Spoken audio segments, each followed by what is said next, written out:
গাজায় ইসরায়েলের অব্যাহত হামলার মুখে ফিলিস্তিনিরা অনিশ্চয়তা ও জীবনের ঝুঁকি নিয়ে দিন কাটাচ্ছেন।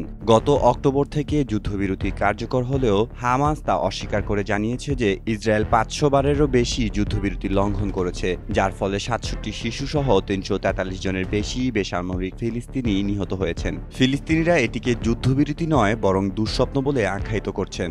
প্রেসিডেন্ট ট্রাম্পের ২০ দফা শান্তি পরিকল্পনা আলোচনায় থাকলেও ইসরায়েলের প্রধানমন্ত্রী বেনিয়ামিন নেতানিয়াহুর রাজনৈতিক স্বার্থের কারণে গাজার পুনর্গঠন ও রাজনৈতিক সমাধান প্রক্রিয়া স্থবির হয়ে আছে। বিশ্লেষকরা মনে করছেন নেতানিয়াহু গাজায় এই অস্থিরতা টিকিয়ে রাখতে চান, যাতে তিনি গাজার ওপর আরও বেশি ভূখণ্ডগত নিয়ন্ত্রণ প্রতিষ্ঠা করতে পারেন।